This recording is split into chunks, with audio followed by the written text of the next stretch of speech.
So today is Tuesday, 22nd June 2021. We will be continuing from this book, The Essence of Infinite Meaning, Teachings from the Adapted Verses of the Sutra of Infinite Meaning. We are at page 272. As usual, we will do the half an hour of awareness-based meditation, wheel of the light. Then you can start your meditation. So just remember the four support. Relax, maintain awareness. Then maintain the awareness for as long as you can. So the second support is just aware, silent everything. Don't do anything, don't think, don't try to know. Just relax, maintain awareness and silence. Then stabilize that silence within to realize the true mind.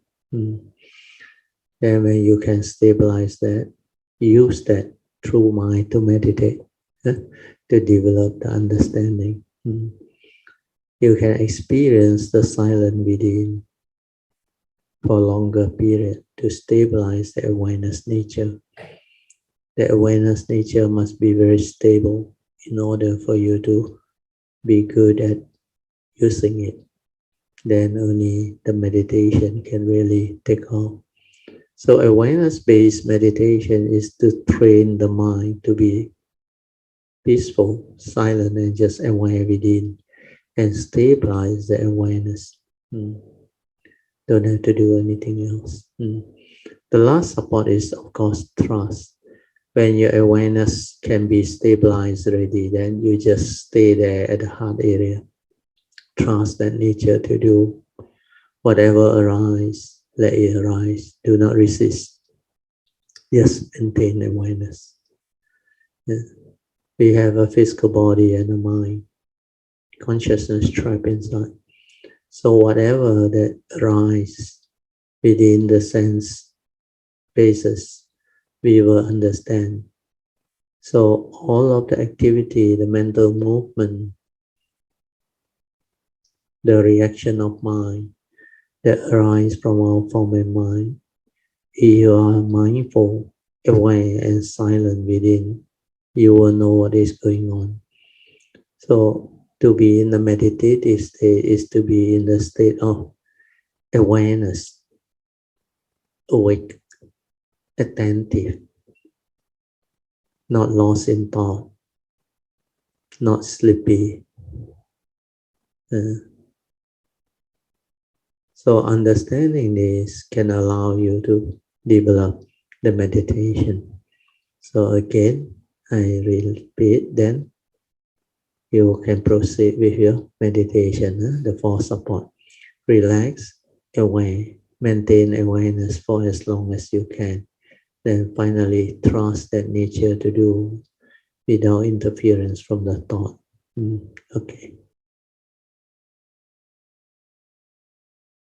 In this world, many of the disasters caused by the imbalance of the four elements can be traced back to people's greed. For example, excessive use of groundwater and overlogging has ruined the forest and hills' ability to retain water. Building dams allow every household to have tap water, but when there is no rain for a period of time, the reservoir will dry up, and we still face water shortage. On the other hand, when there is too much rain, the dam may release water, causing flooding downstream and endangering people's lives. In the old days, most people only utilize surface water, such as streams or rivers. When water resources were carefully managed, sources of groundwater remained plentiful, and forests grew lush,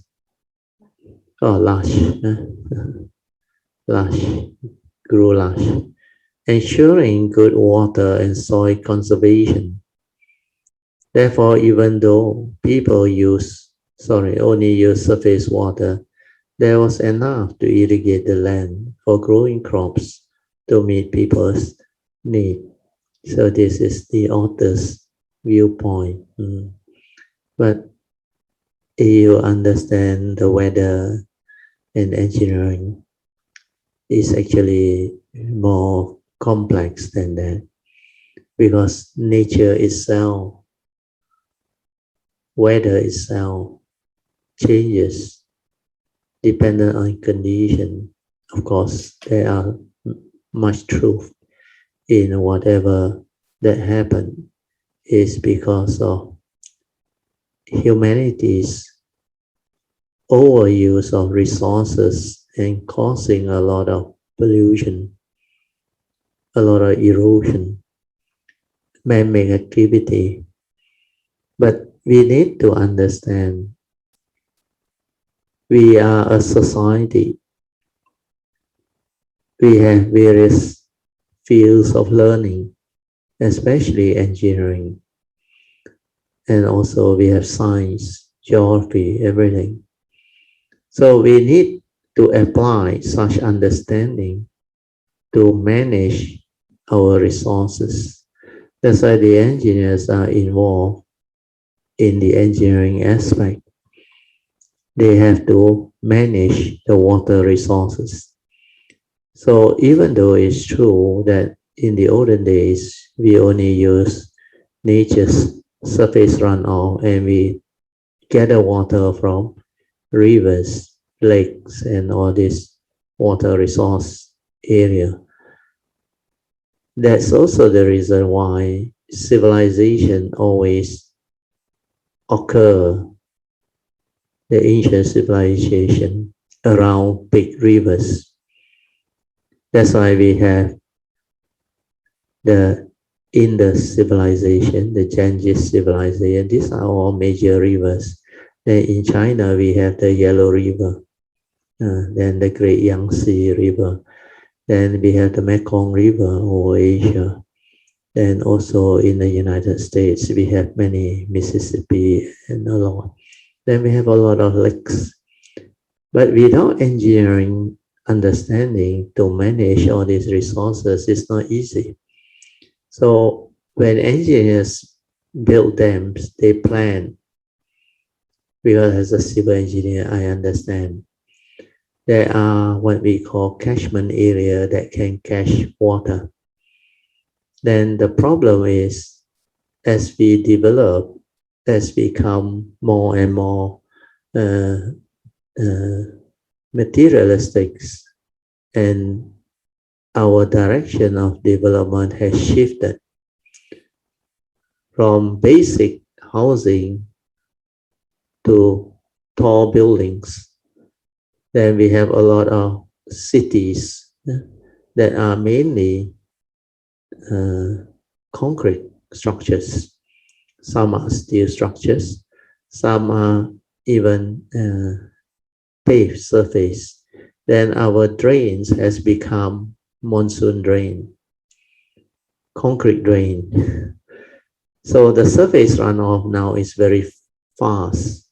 It's no longer like before. Most of our land area are covered with ground, earth surface. So during heavy rain, most of the water, they will go underground first before they reach the river. But because of urbanization, development, all this surface runoff got not much chance to go and get themselves seep into the underground, or what we call groundwater. Is a lot less. Most of them went direct into the concrete drain, man-made surface drain, until they reach the river and downstream very fast. That's why it caused flooding, localized flooding. And engineers has to design dams and various mitigation measures. Sometimes they also need to excavate big area to retain water. We call it the water retention lake and all those things.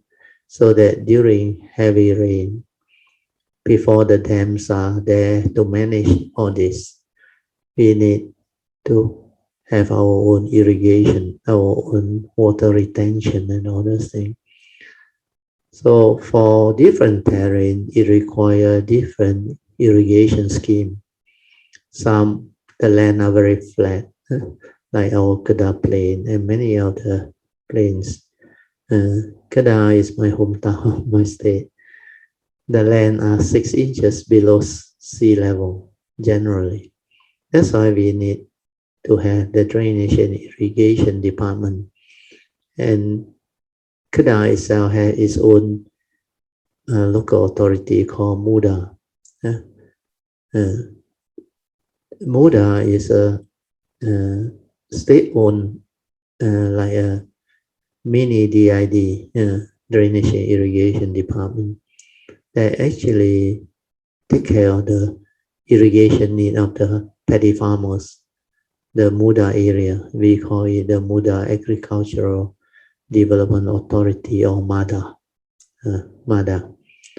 So MADA is in charge of Muda Area Agriculture Development Authority. So we had engineers to design all those. Then of course, for Muda it's easier. We don't have much development. There are many agricultural, many paddy. So it was very interesting. I was there in my first few months when I graduated. I came out and worked for MADA, for about 6 months, I think, before I decided to quit and join another organization. I came down for my convocation in June. Then 2 months later, I gave notice and joined JKL in KL. I was in waterworks, Selangor waterworks. That's why I was involved in irrigation project.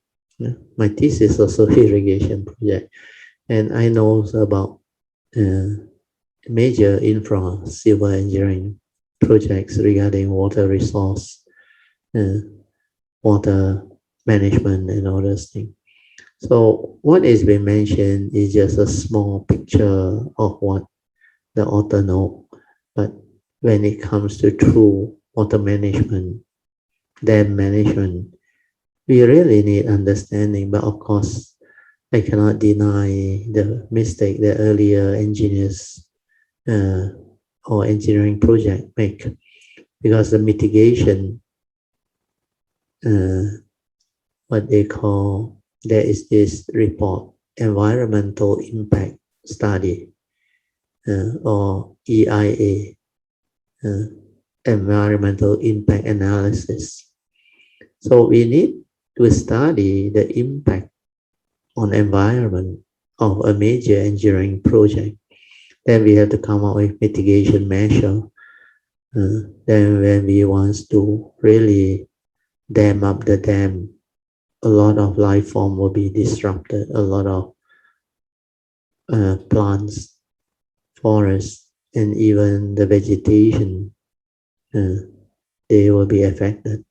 Then all the animals or whatever living insects and all those things, even the reptiles, we need to actually relocate them and make sure all these are taken care of before we really inundate the area and impound the dam. We call impounding, means we allow the water to be impounded so that it doesn't flow downstream. That's why we need a dam at the restricted area to actually build up the dam levels. So during that time, all these trees and all these things, they will die. They will die. That's why it takes a long while to dispose of all this, the dead tree trunks and all this thing. There is a buoyancy thing and many of these mitigation measures. So when it comes to man and the environment or man and nature, we need engineering solution to many things, and we need to have a lot of understanding before we can really mitigate all this to really develop projects that are truly beneficial to humanity and mankind that cause the least disruption. So we are slowly but steadily moving in that direction. But the other aspect is pollution when it comes to industry, or that one is more difficult to control. When it comes to automobiles, industry, or the factories and all those things, then the amount of pollution they release, chemicals and all those things, even modern day farming, pesticides and all those things. So these are the more complicated added problems that humanity need to really surmount or overcome. Then we really need good engineers, good managers. Then nowadays with innovation, I think it will help. Innovation can really help in many aspects of engineering, and also progress of society. But the more interesting thing is Dhamma. I look at Dhamma as something very unique, very beautiful. That's why with Dhamma understanding, humanity can actually develop a lot of understanding and improve on their life. And because Dhamma is very unique, it's applicable to all spectrum of human life. Life itself encompasses all of reality, all of truth. And that's where Dhamma come into play. So if we have the Dhamma, it can help transform humanity, civilization, help the world in many ways, even human life. Nowadays, with the advance of science, AI, everything, the modern civilization, where we have a lot of fast moving things happening. Younger generation and those within the career field and the workforce, because of the pace of things that are happening, I think they develop a lot of mental problem, mental stress. They are under tremendous stress, pressure, and their brain, they have to overwork them or move in a very fast pace. But if you lack awareness, mindfulness, the Dhamma, then you cannot cope.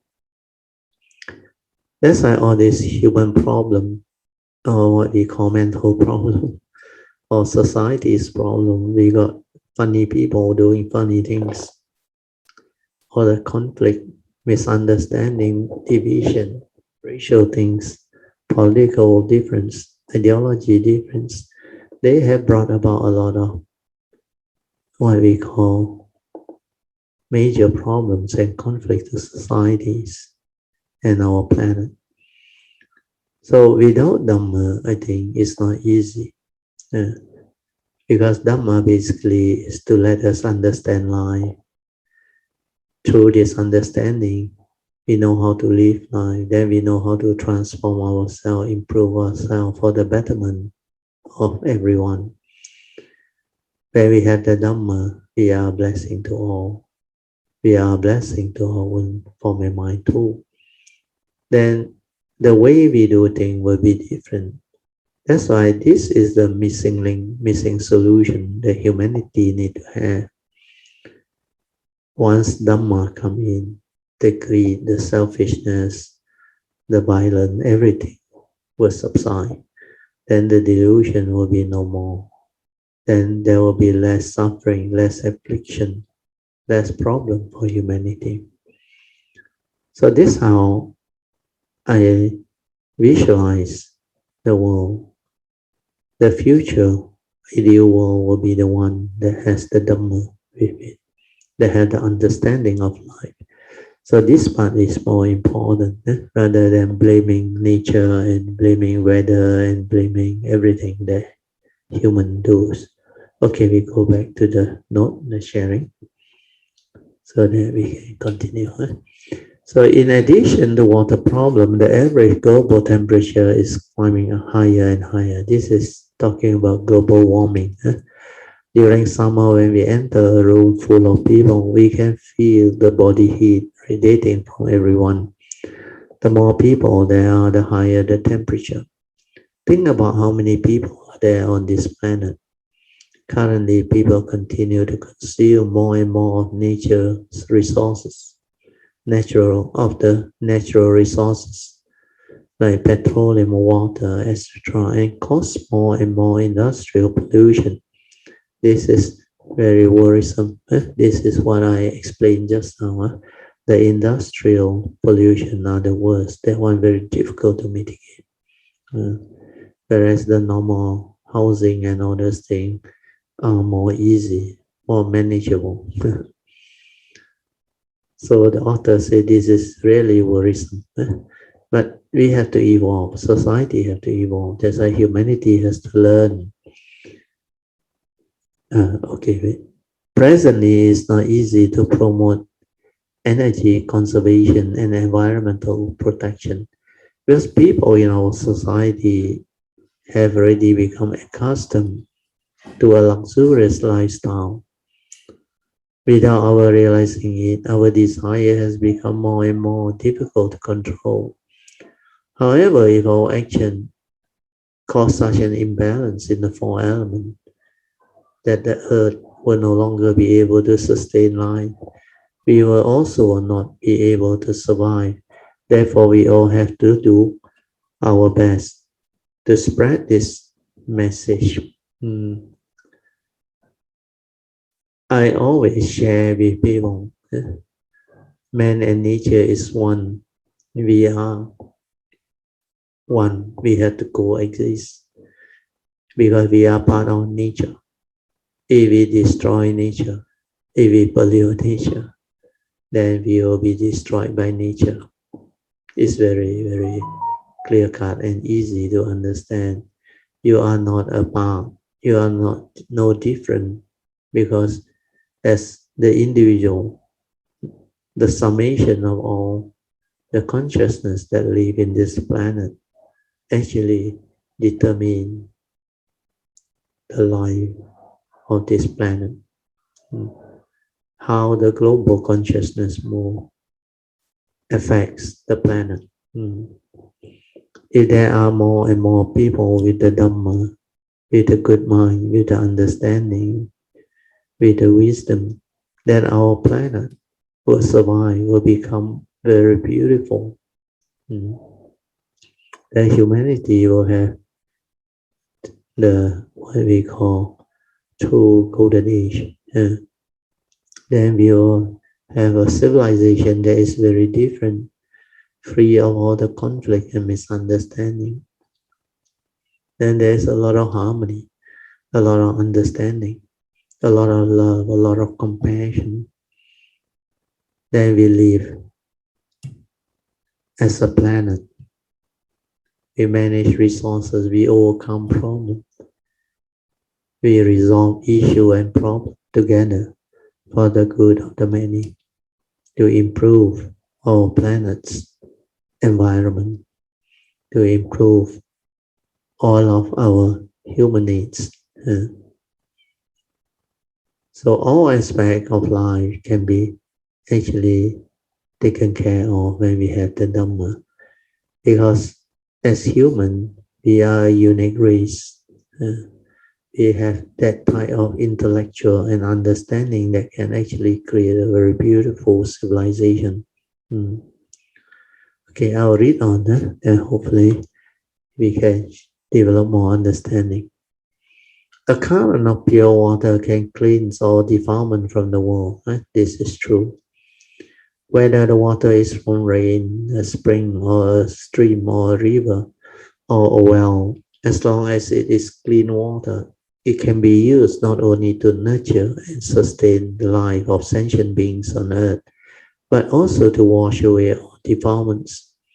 Currently, the world is filled with defilements, like a pool of polluted water. This is caused by the increasing severe karmic or karma created by sentient beings.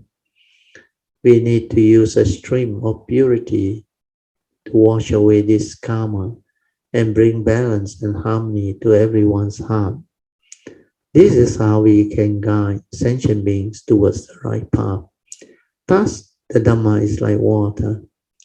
If we can help people out of pure and undefiled great love and bring purity to human heart or people's heart, then naturally all defilement can be cleaned from the world. Therefore, we must allow Dhamma water to flow into our hearts so that we can reduce our desire, which are causing damage to the world. If we can help maintain the balance of the four elements, naturally there will be fewer disasters in the world. So the author also finally realized you need Dhamma to be in the heart of sentient beings for this world to turn, to improve itself, to transform itself for the better. So finally, it's still Dhamma. So according to the author, this Dhamma is like pure water. So when you have Dhamma water, it's pure water. When you have them, it can clean up all defilements. Then the human heart will be virtuous, will be without the evil roots, without negativity. Then humanity will be beautiful. Then our civilization will definitely become very, very beautiful and wonderful. So Dhamma is very important. Okay, we will read on and maybe continue with the next adapted verse. Just give me a minute, I need to drink.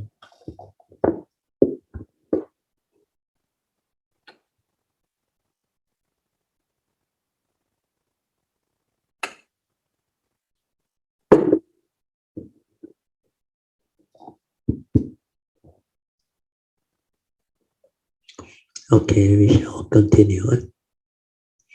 With Buddha's eyes, he observed that he could not expound all Dhamma at once, because the natures and desire of sentient beings are varied. This is very true. As water adapts to its container, its name and appearances may be different, but its nature is always the same. There is no difference in its ability to wash away dust and defilement. You go to the notes. There's a note 38. Footnote 38. See Venerable Master Tzu is a brief summary of the Sutra of Infinite Meaning.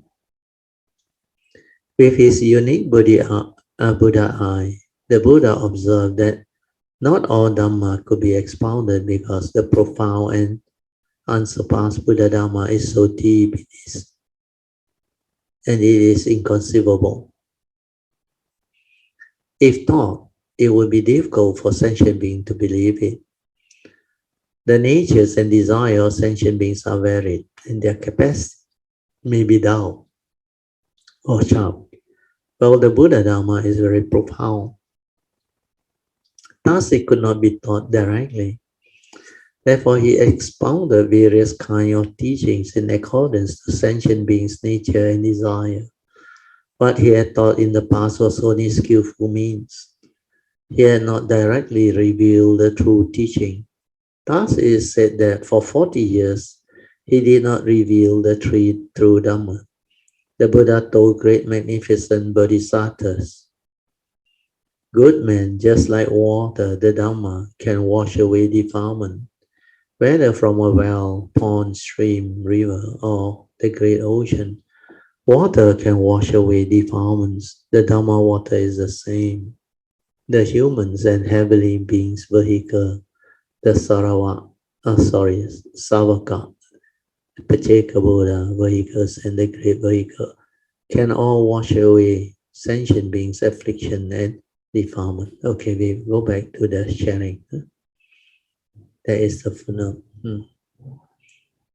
With his wisdom, the Buddha observed all phenomena in the world and knew that it would be difficult to explain everything at once.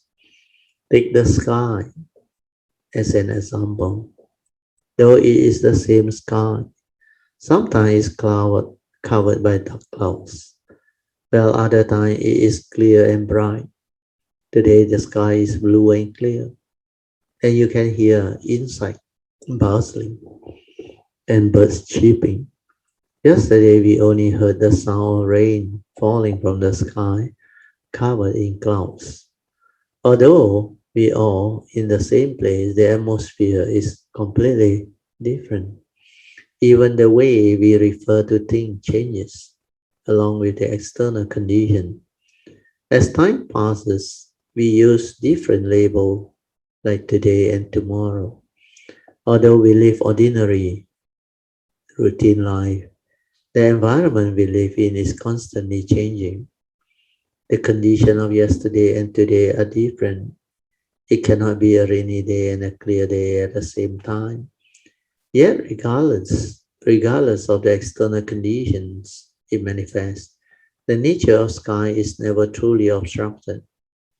Likewise, it is impossible to expound all Dhamma at once, so each piece must be analyzed separately. This is how we approach the true Dhamma. The Sutra of Infinite Meaning states, with mind tranquil and clear, and vow as vast as the universe. And this is the Bodhisattva mind.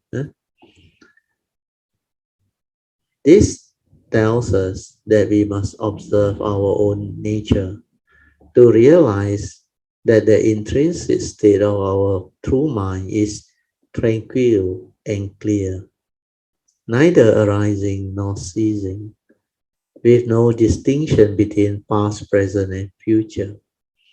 It is only because we lack the perseverance of having vows as vast as the universe, remaining unwavering for countless eons, that our mind are constantly focused outwardly and constantly losing sight of our own true nature, our true mind.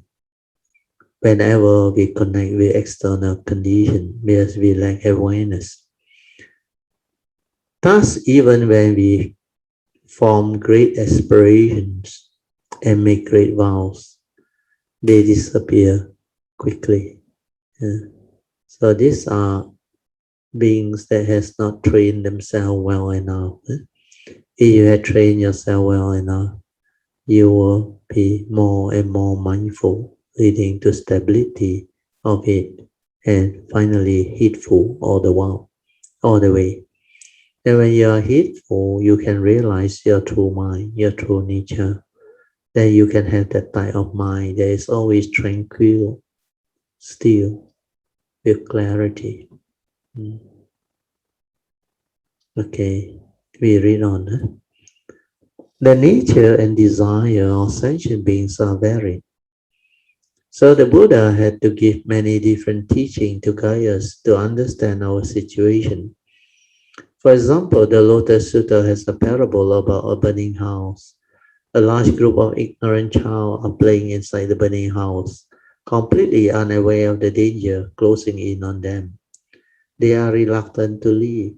The distressed father has no choice but to place all kinds of desirable toys outside the door to tempt the children to come out. Come, come, here is the sheep cart, deer cart, and ox cart. Come and pick the toy you like the most. Attracted by the toys, the children rush outside and thus their lives are saved. This is the analogy for the Buddha, by the Buddha, who taught according to sentient beings' like and desire, using skillful means of wisdom to help them escape their dangerous condition. So this burning house analogy was actually in the Lotus Sutra. The Buddha also used water as a metaphor. The intrinsic nature of sentient beings is like that of water.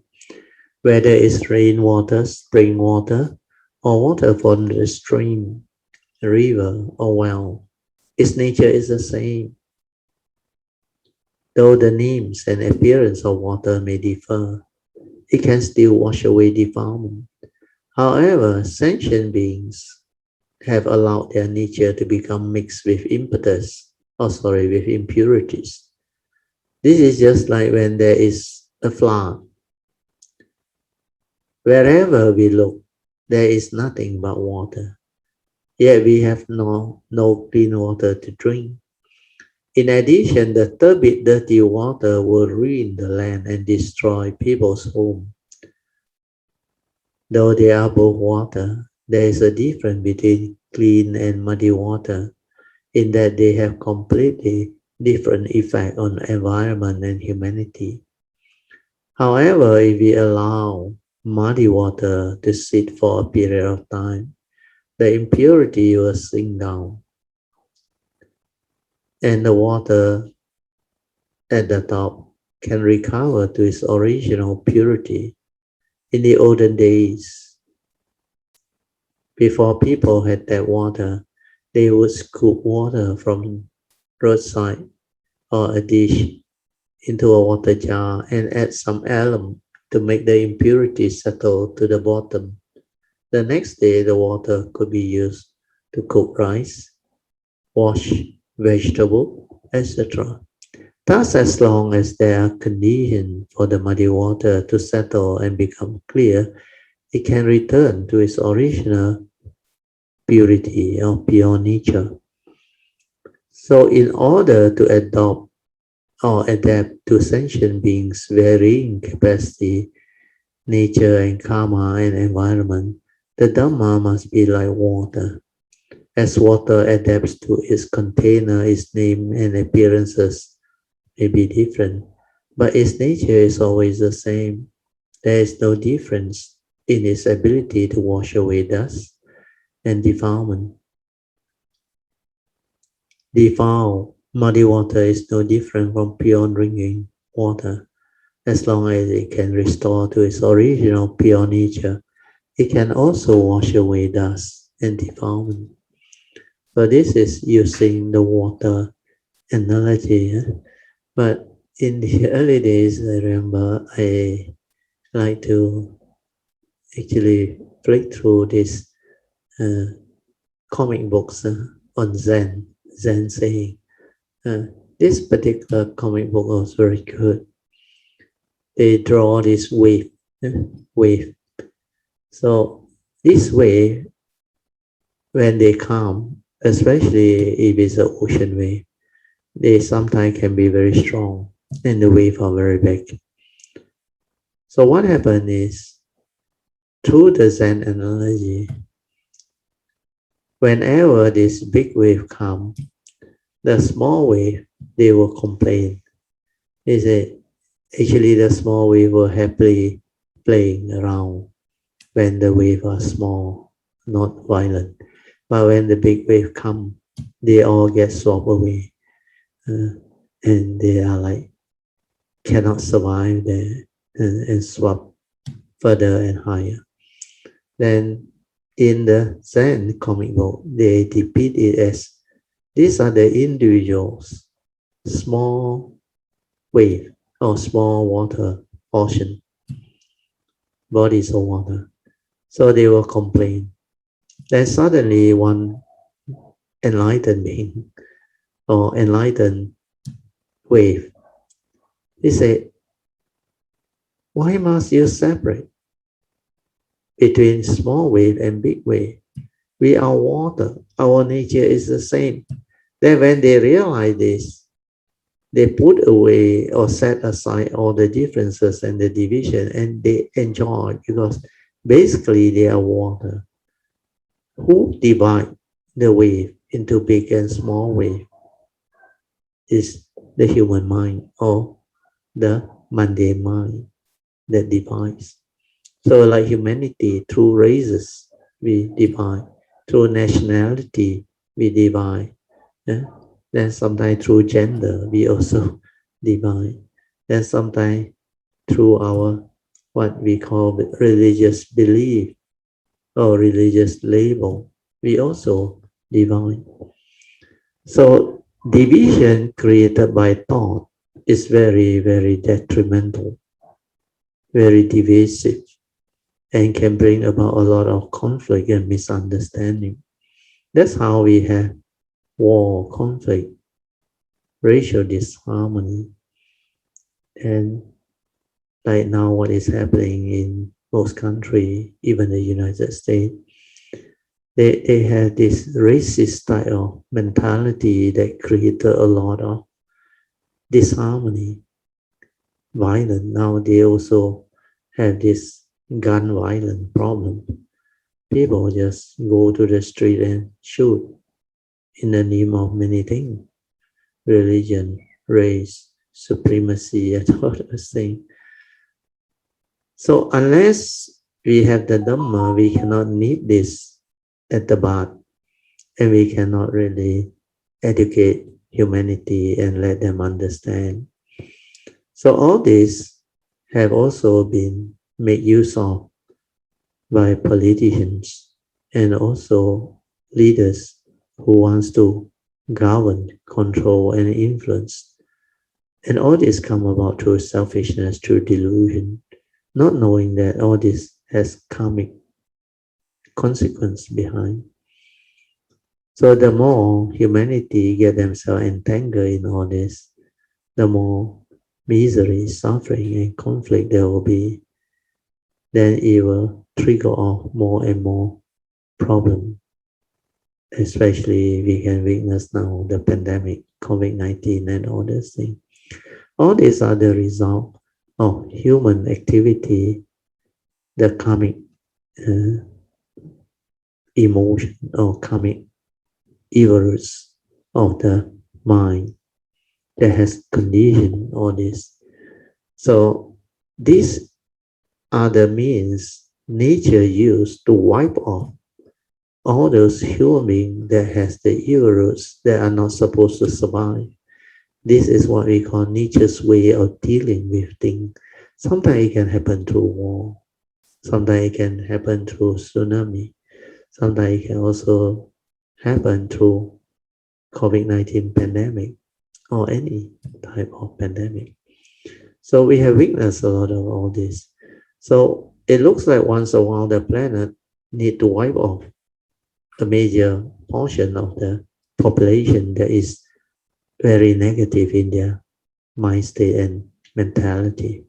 So you look at all the World War I and World War II, tremendous amount of destruction, suffering, and misery. So much death, a lot of people died, victim. Then the pandemic or epidemic, also a lot. Like in the early days, the ancient day, the plague that killed so many, the Spanish flu, and many others. Even SARS COVID-19. COVID-19 by far is the most severe thus far. But we had to go through all this to learn to survive. Not until humanity develop the wisdom and the understanding, we will never change. So hopefully all these are conditions for the human race to move on, to develop more and more understanding so that we will mitigate many things. So now the world has more awareness of the danger of global warming, climatic changes, environmental pollution, and all those things. So they are trying to do something, but a lot are still based on the leaders of certain powerful nations. If they don't have the will, all these are just talk only, no tangible action. They call it NATO. No action, but talk only. So that is the abbreviation for that grouping. So hopefully it will change. It will change for the better. Okay, we continue back with the notes, the sharing. Okay. The Dhamma teaches us that whether we create good or evil karma depend entirely on our mind. Very true. That's why the Buddha said our mind is the forerunner of all things. Mind is chief. When mind arises, all things arise.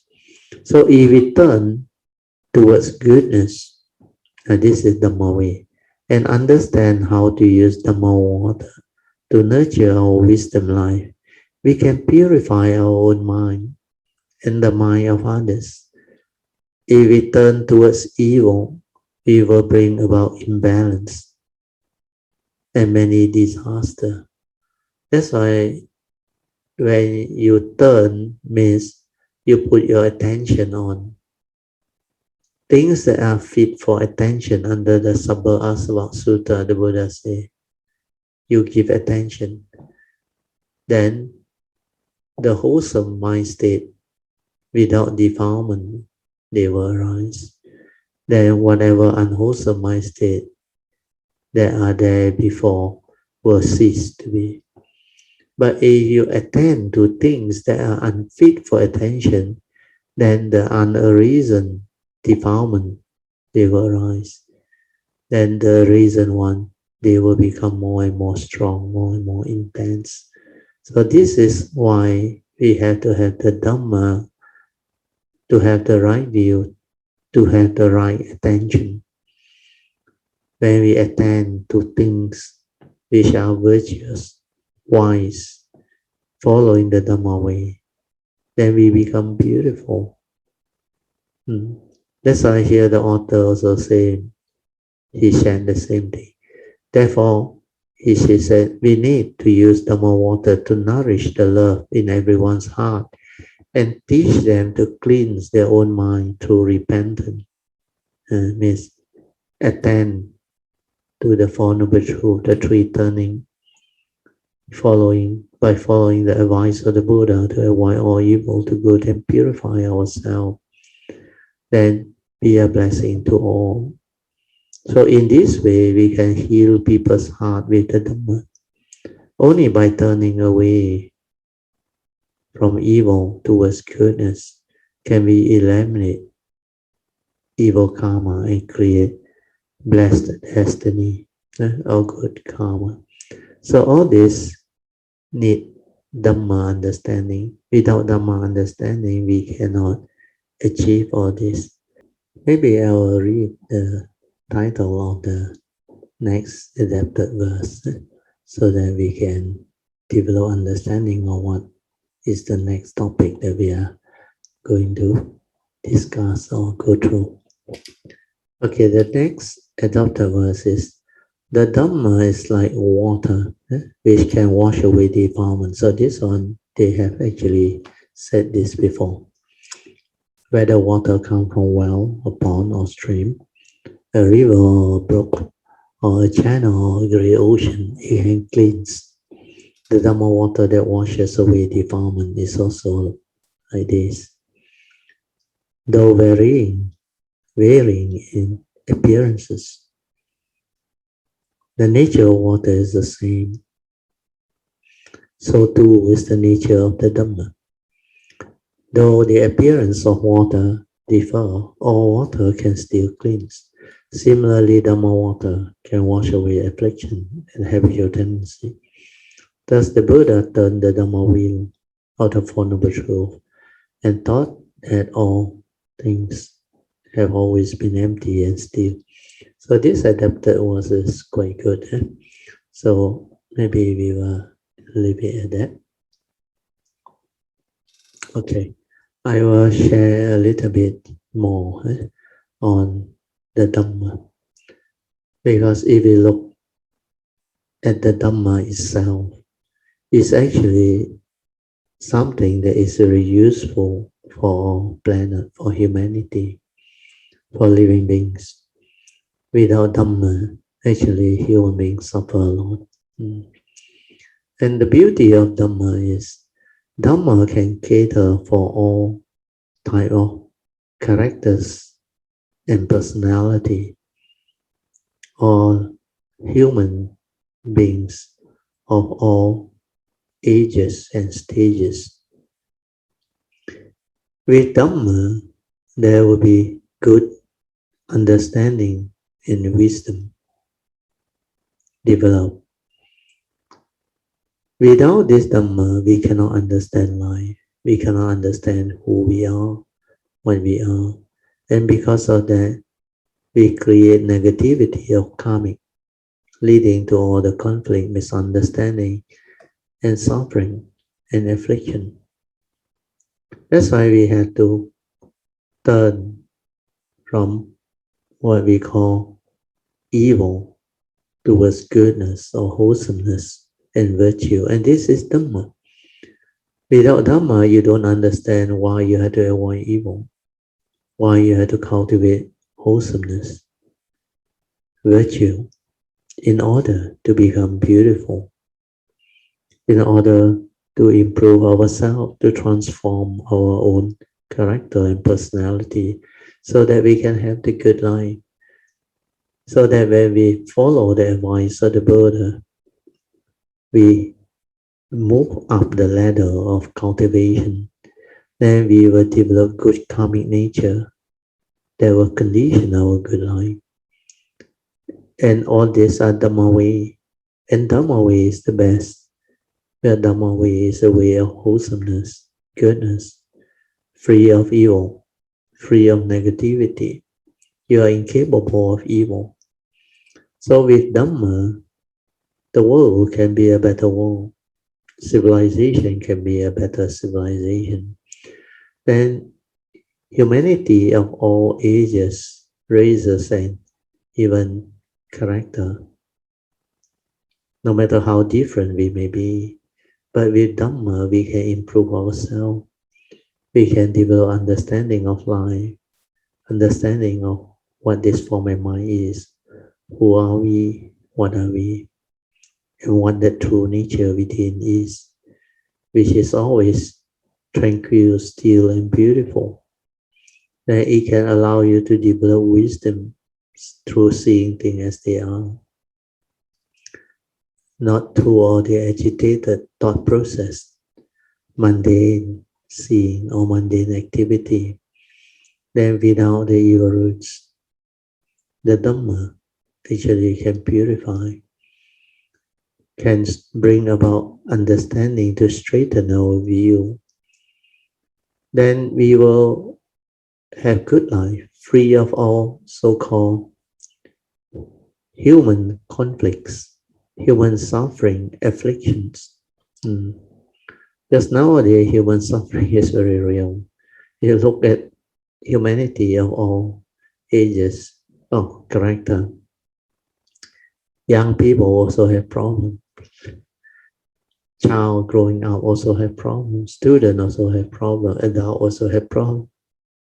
Getting old, the elderly also have problems. Then when they come out to work with a career life, also a lot of problems, a lot of stress and all these things. So all this need Dhamma solution to actually overcome them, to bring about understanding, to bring about happiness, joy, freedom from suffering or affliction. And the only way is through Dhamma way. And Dhamma way is the wisdom way. When you act according to wisdom, your mind gets liberated and free. That's why acting according to memory is not acting at all. Because our memory is full of our views, opinion, belief system, and conditionings. And this one is full of rubbish inside.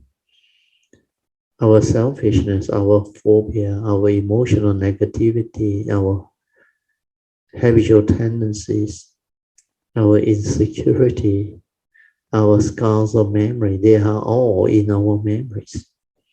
So acting according to memory is not acting at all. Without wisdom, without Dhamma, you cannot act.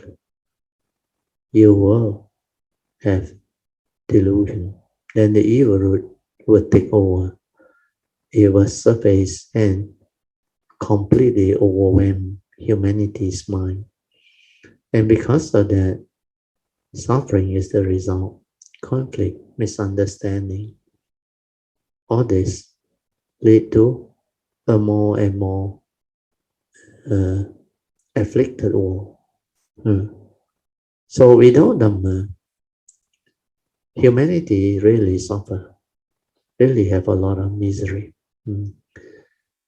So hopefully, when human beings understand the importance of having this teaching, the Dhamma, which is basically true, nature's true, to understand clearly the environment we live in, what is nature, man and nature, they must harmonize. And existence or life is governed by a set of nature's law. Nature's law that governs life and existence need to be understood. And basically there is Dhamma. The Dhamma is truth. Truth is whatever that can explain the way things are. And the way things are the reality. The nature's law, they are the one that governs the way things are. They govern all of life and existence. So nature's law, according to Lord Buddha, there are 5. The first 2 are scientific law, Uttu Niyama, the physical law of nature, and Bija Niyama, biological order of nature. These 2 are most powerful physical law, and the scientists are very good at it. That's why they progress very fast over the last few decades. And civilization has evolved and become so much more developed. But with it comes the effect. There's the overemphasis on technology, science, on the physical law, actually create a vacuum because you need spiritual understanding. You need Dhamma. So the other 3, universal order that governs life and existence, are the spiritual law. The Buddha called it the law of karma, karma niyama, and the law of mind, chitta niyama, and the law of truth, dhamma niyama. That's why the essential dhamma are the dhamma niyamas. And the Buddha, like the scientist, he is foremost in the understanding of these 3 spiritual laws. That's why he is very wise. And he really has profound wisdom and understanding of these 3 laws. That's why he perfected himself over a long period of cultivation to become Sammasambuddha, to realize this great teaching. So similarly, if the scientists can progress because they know this scientific law and they have a lot of breakthrough. So similarly, in the spiritual sense, the Buddha also reached the perfection of it, the pinnacle of it. That's why, as far as spiritual law is concerned, all this law of karma, law of mind, law of truth, he is very good. He has perfected them. That's why he can understand them. And he can solve our human problem, the mental problem, life problem. So all of life problem can be resolved through the Dhamma. So the Dhamma way is the way of truth, the way of understanding, wisdom, the wisdom way. So this is what I want to share. Basically, to let you see the importance of Dhamma. Because without Dhamma, your life is doomed. Humanity is doomed.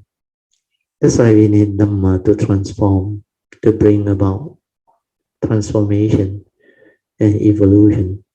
That's why I like the way Krishnamurti described it. The individual must change for the totality to change. So we need Dhamma. If all individuals can slowly understand this teaching, then the change is possible. What you need is maybe a few percent of the human population. You don't have to have like herd immunity or 80%, don't need. Actually, 3 or 4% is more than enough. The problem is now we have less than 0.00001%. And that figure is not easy to build up. It's not like vaccine. You can open up all the mega center and get people vaccinated. Dhamma cannot be given, like the Buddha say. He cannot make you enlightened. He cannot give you wisdom. If he can, he will be more than compassionate to do it. Because this Dhamma is to be realized by the individual, each for themselves. That's the uniqueness of the Dhamma. So because of that, we need to have the understanding. Dhamma need to be realized by the wise each for themselves. That's why this teaching is very beautiful. So hopefully, when more and more people understand the individual change, it will reach that critical mass, 3 to 4% and all. Even 1-2% really very powerful. Yeah. But 3 to 4%, I think, is like what they call herd immunity. Because this 3 to 4% can really change the world. Their energy, their nature, they can transform many things. They can give rise to many things. Then the wrong view all will be gone. Okay, we'll end here. Then we open up for the second session. It is Dhamma reporting or Q&A. Meditation, I find I am better when it is daily meditation or daily life meditation rather than sitting down. Yeah, that is better. So you continue with your meditative training in the daily life to stabilize your daily mindfulness. You can do that. It will be very good. Then after you stabilize this, and especially you can stabilize your sati, mindfulness, your spiritual faculty will help you. The next time you sit or do the formal meditation, you will be very surprised. It becomes so easy. The moment you sit or relax and lie down, your mind go into stillness or silence. Because if in the midst of life, in the midst of daily life, you can be mindful throughout the day, continuously, then sitting is no problem. People's problem is because they don't have the stability of daily mindfulness. That's why they cannot sit. And some can sit, but they cannot reach that stability of mind entering sati. When their mind cannot enter sati, they cannot do the daily mindfulness. So it's a chicken and egg story.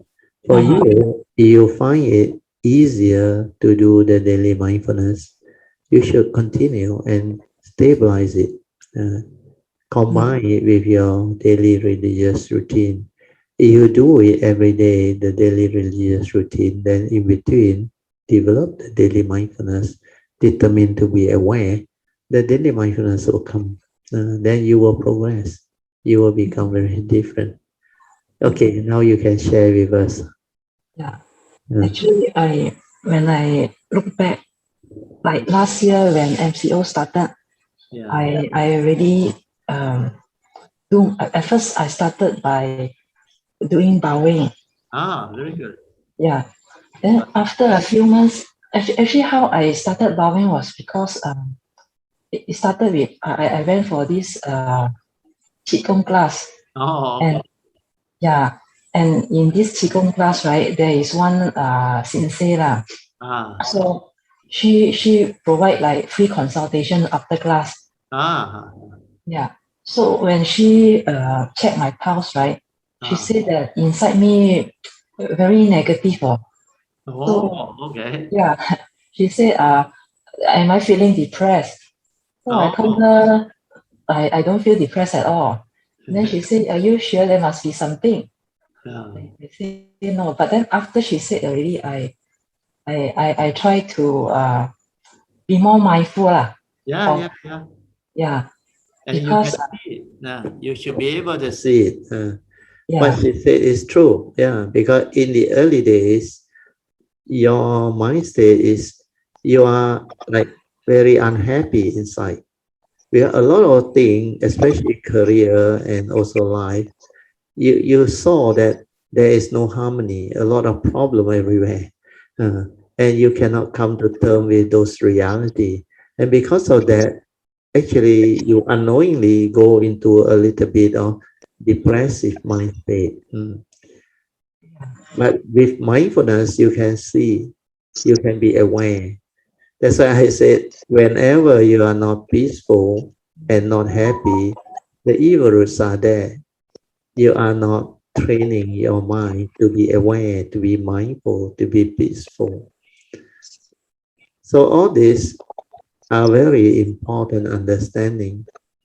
So did you manage to find out when you check with mindfulness? Yeah. because she later because she teach Tai no Qigong, so Yeah. she taught me some steps. And then after when she was she found out that I was a Buddhist. So she said because she's a Buddhist also. Then she said, okay, I teach you another one even better. She said do bowing like what Brother Teo say lah. He also advised you to before come. she Did she he advise you to do repentance? yes she did. Ask for forgiveness. Yeah, that was very important. Yeah, but actually I did that already. I mean years before she told me lah. Then Okay. like after that I stopped. Then now she tell me, why don't you do it? So because I also have thyroid problem. Okay.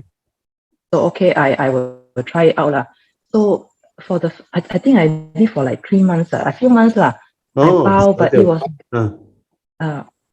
like very robotic.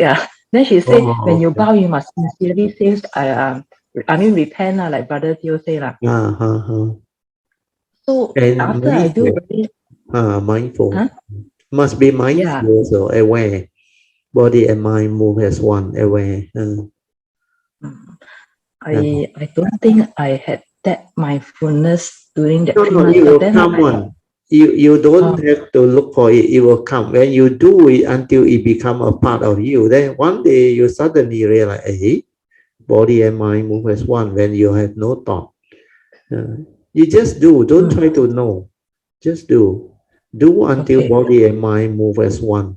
The sati, when it comes, even you yourself will not know until the sati is there. Then you realize, how come like that?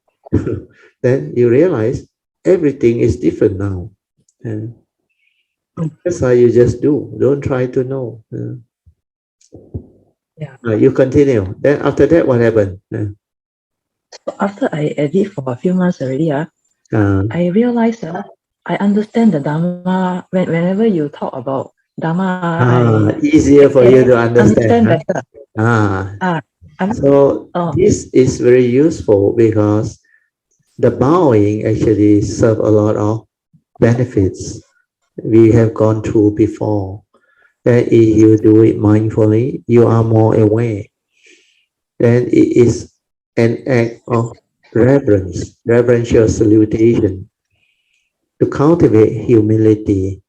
And when you ask for forgiveness, it breaks your karmic obstruction. Yes. So that one very important. Then you exercise your body because you do the bowing. Then you become more calm, more composed. Then you cultivate mindfulness. You develop mindfulness through the active Kayanupassana mode. That's why the four posture can train you. Then there is also what we call the other benefit is it is one of the 10 meritorious actions. Then you can invoke power of mercy for you to actually bring about causes and conditions for other things to arise. So all these are very useful, beneficial Dhamma training. So the other thing that I want to let you know is you better consult Dr. Jayanta regarding your thyroid. If you have thyroid, he is good. He can actually help people. Because I he actually uh, went to see doctor. So they say my hormone levels are all normal.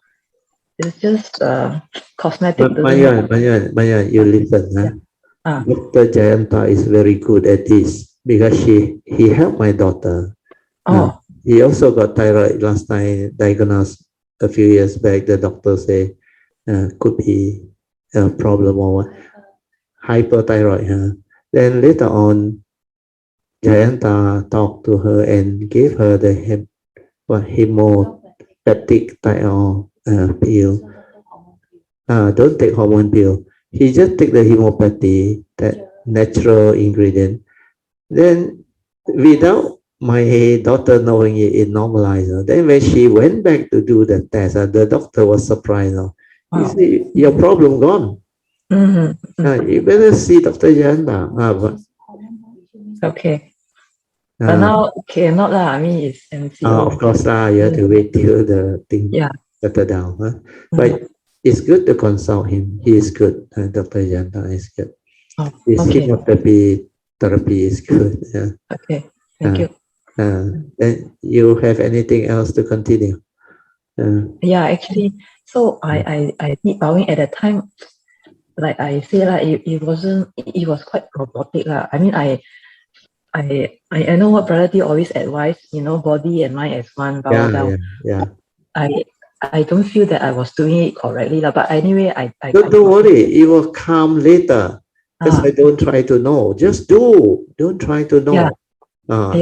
Until you become very skillful, very graceful. Then one day, suddenly when you are in that mind state, when your body and mind is one, without thought, you will know one. It become like, how come like that one? It's like when you become very graceful, very skillful, everything is like body and mind move as one. Every action, every movement, together with your awareness, they move as one. That is what sati is. So just do, don't worry.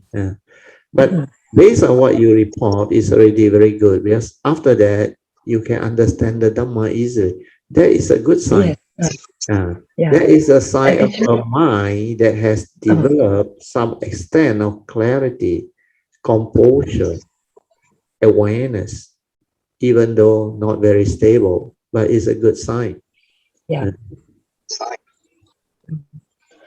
So after that 3 months, I kind of like stopped bowing, and then I switched, to chanting the compassionate mantra. I chant the Chinese version, because I chant every night. I also don't know where I got that seminar to do. Every night I chant 7 times for a few months also.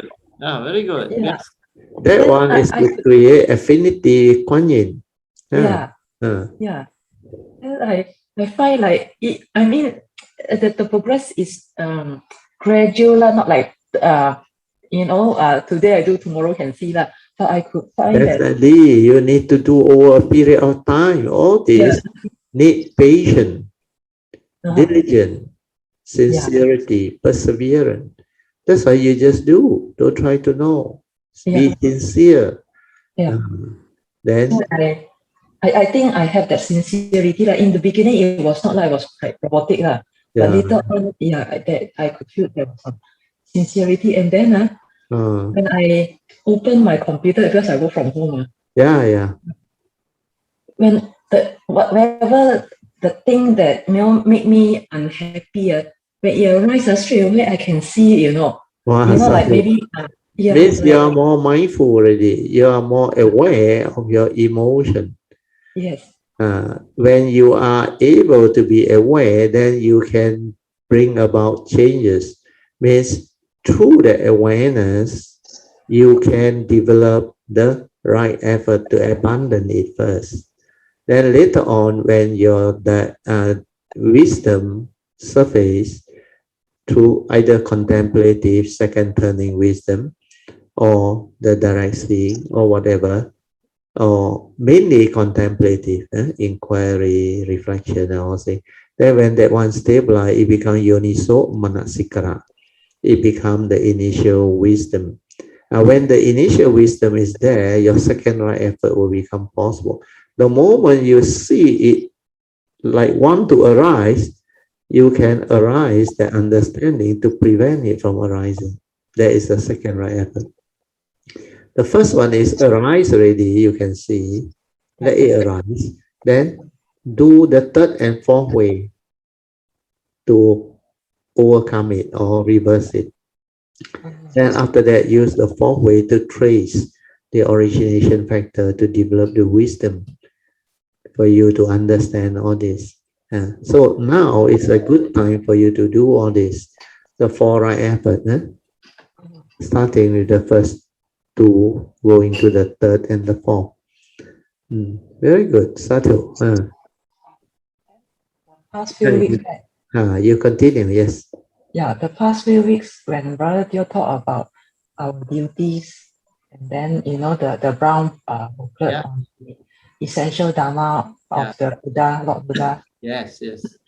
Actually, last time I even remember we went to Eastern and C's house when you talked about that lah. Yeah. When I listen, the time it's not that I don't understand, but it's just to me that time I listen, it's very normal. It doesn't impact on you. You are not ready. You cannot understand. You cannot receive it. That's why I say all this need timing. You need to put in your own training, cultivation. Then when you are ready, the Dhamma will appear. Then you will start to understand. Like now you appreciate. Well, last time you realize you can't. Even song, Brother Chin Hao, and many Kayamita. In the early days, all like Mong Cha Chao, even Po Cheng also same. They don't know what is going on. But when they start to do the religious routine, the bowing, then the lying down or the sitting, then when they stabilize their sati, when they connect and realize their true mind, when they do enough contemplation and reflection, then they realize suddenly they become different, like what you are going through. You are going through is very good, very gradual. But steady. So you will know. That's why the Dhamma is pacetang, can be realized by the wise, each for themselves. As you start to experience all this, means you are on the right path. And of course, there is a lot more to be developed, but it will come as long as you have sincerity, which you say you have, which is very good. Then persevere. The faith will drive you.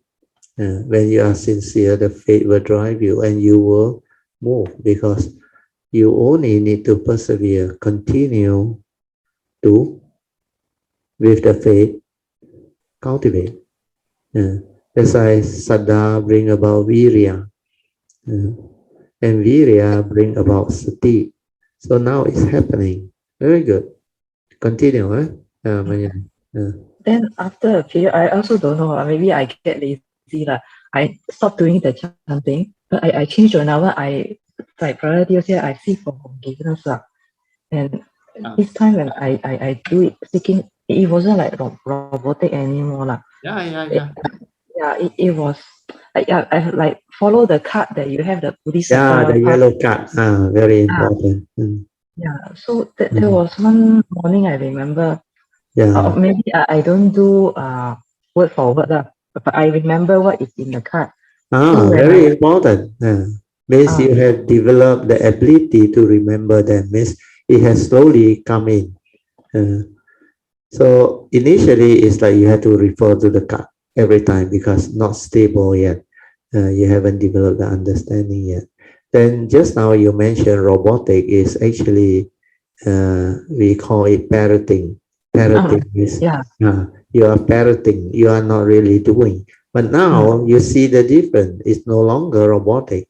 Because with the yellow card now, instead of like last time, I had to read word for word, now you understand that you can recite it out.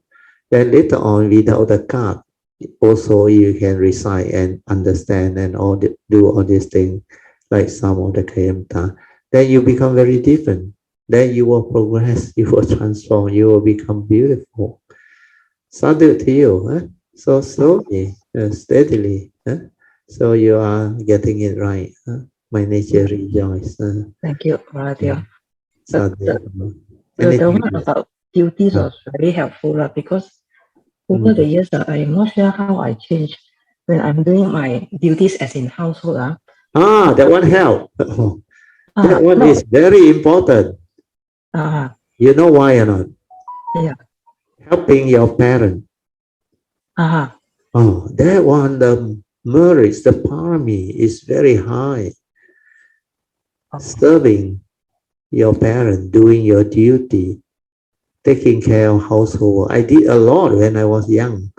Uh, uh, my whole house, my family, I got 9 brothers and sisters. I was the main one. My father know, and my mother also know. I every morning I wake up early, then I have to open up the shop, mm, clean the whole place for whatever dust. Then I sweep the floor, everything. Then I help my father to sell medicine and all those things. Although I English educated, but I help out a lot. Then I help my mother fold blanket, everything, clean up the whatever mm, the room. Then sometimes participate in all the chopping of firewood, sawing of firewood, and stack them. Then sometimes my mother asks me to help out in the kitchen. I do a lot of all those things. Mm. mm, And wherever there is a need for me to participate or help, I realize by doing all this, my nature become very different. By fulfilling your duty, you like very lucky. Your luck like actually nothing to do with luck. It's your good karma.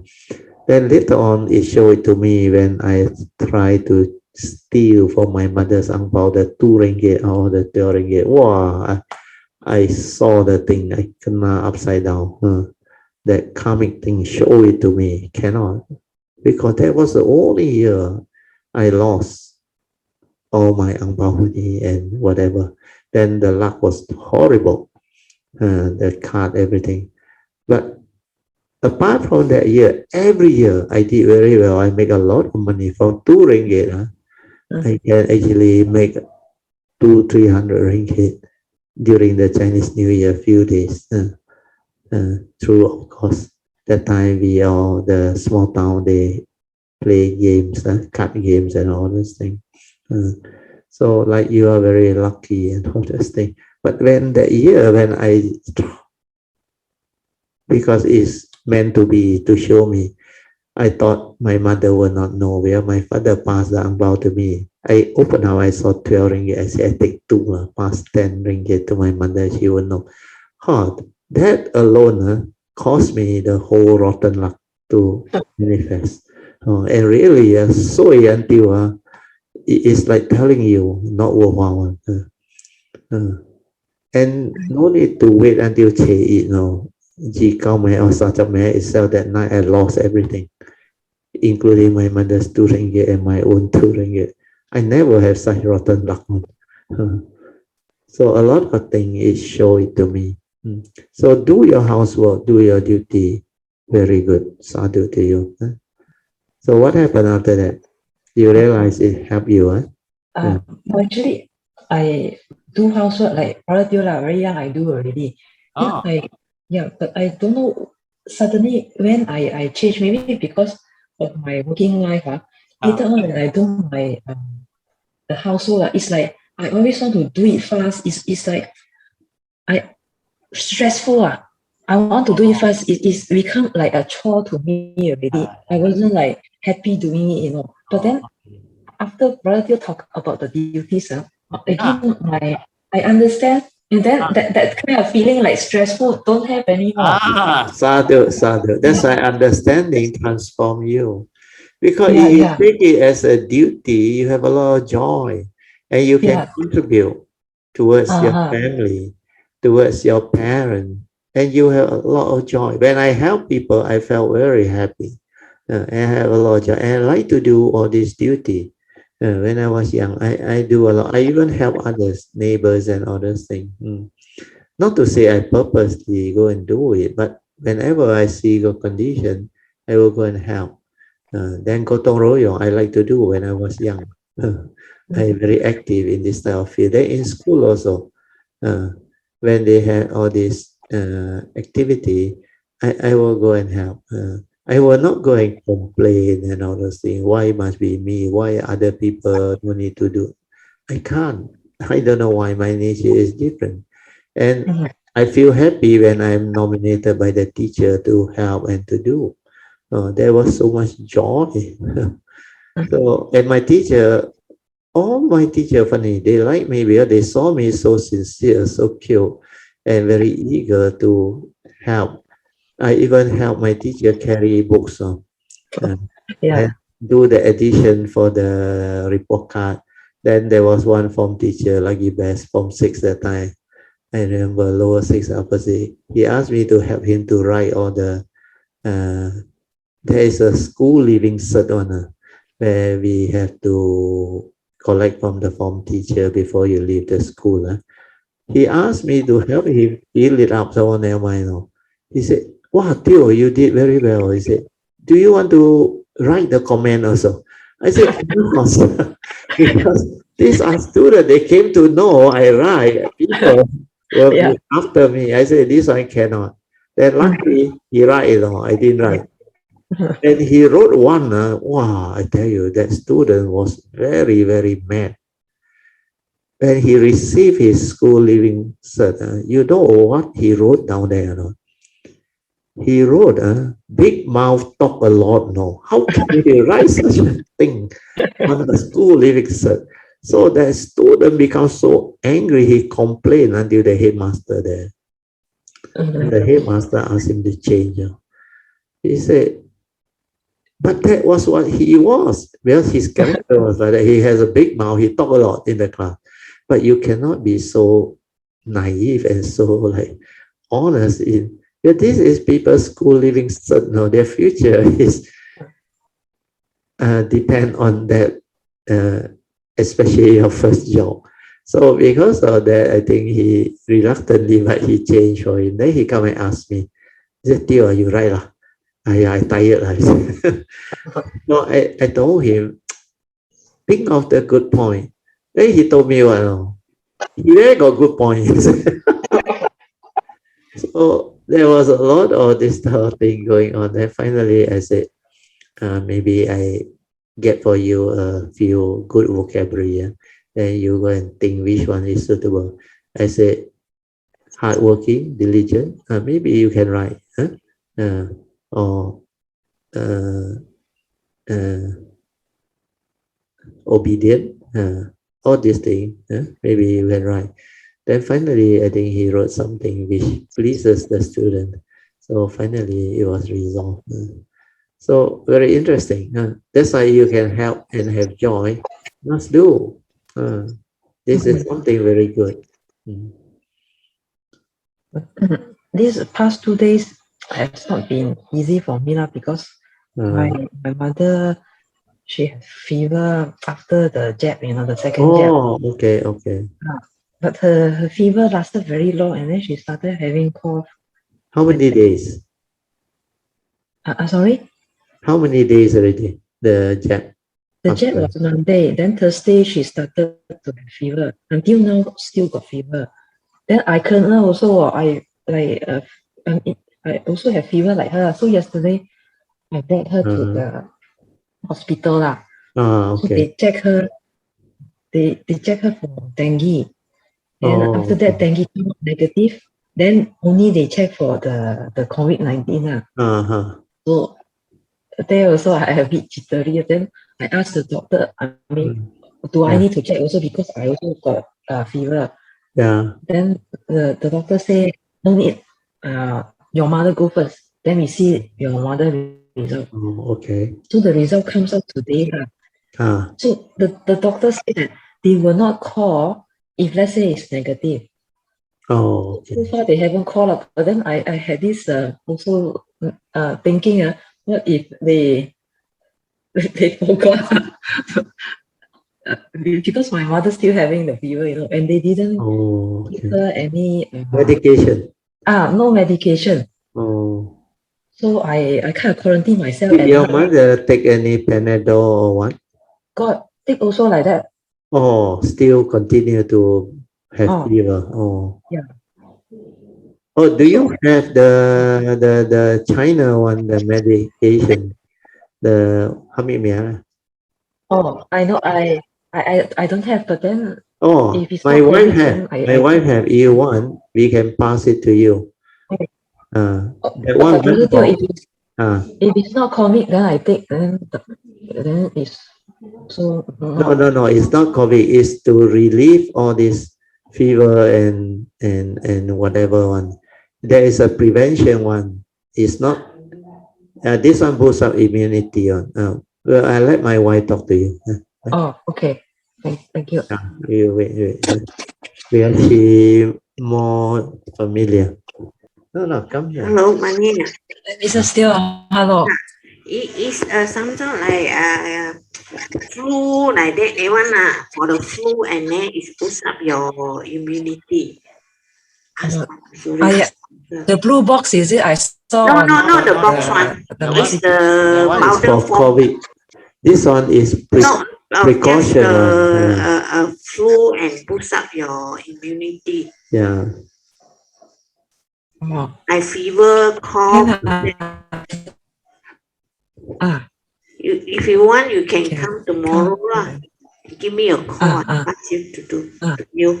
My wife will pass to you. Then you drink. You drink like normal water like that. It's Chinese herb. It's to boost your immunity and your mom. You also can take. Okay. Yeah, I have to take also because I also like her, but then my symptom not as bad as her lah. Just that I didn't take my vaccination yet, but yet I have it already. Funny. So okay, come tomorrow. Okay. Thank you very much, Mrs. Steele. Then the other thing also, because I was told by my daughter, he also told me there's another person who took the vaccine, also fever for a few days. So it seems quite a lot of people, you can check with Suyan, they have this side effect and all that. But for me and my wife, and also I think Christy parent, we seems to be quite normal. But Christy's parent, the father, I think tired, sleep, of course, hungry like me, good appetite. So he didn't have much side effect, but the father like need to rest, tired, so he rested. And apart from that, nothing major. It's because we found out we took this Dr. Jayanta's what we call the antidote for all the vaccine symptoms. So before the vaccination day, we take one. Then vaccination day, we take one. Then after that, take one. That's why we don't have any problem. Because according to Dr. Jayanta, he's very good. He said these vaccines are very strong, and especially elderly people. If you don't have all this to help you, it may develop some side effect and all those things. So it seems, based on what we went through and heard, it looks like those who take what he has given us, it helps. And really, we don't have, for me, I didn't even feel tired. I went through like normal. Then I got good appetite. I feel hungry. My wife also okay already. Both of us. We also had our Jack on the 17th. Today is the 5th or 6th day already. 5th day. So my mom. For your mom's case, need to spare the medicine, because just in case confirm they call you positive, or then start taking, because that one is very useful. Then the precaution one, no need to wait. that one you can just take because that one is for immunity. So tomorrow you drop by, my wife may give you both, I think. And the other one, Okay. the blue Thank color you. one, is from Padmasuri actually. She offered it to us. So since we don't need it, we can pass it to you and you can spare.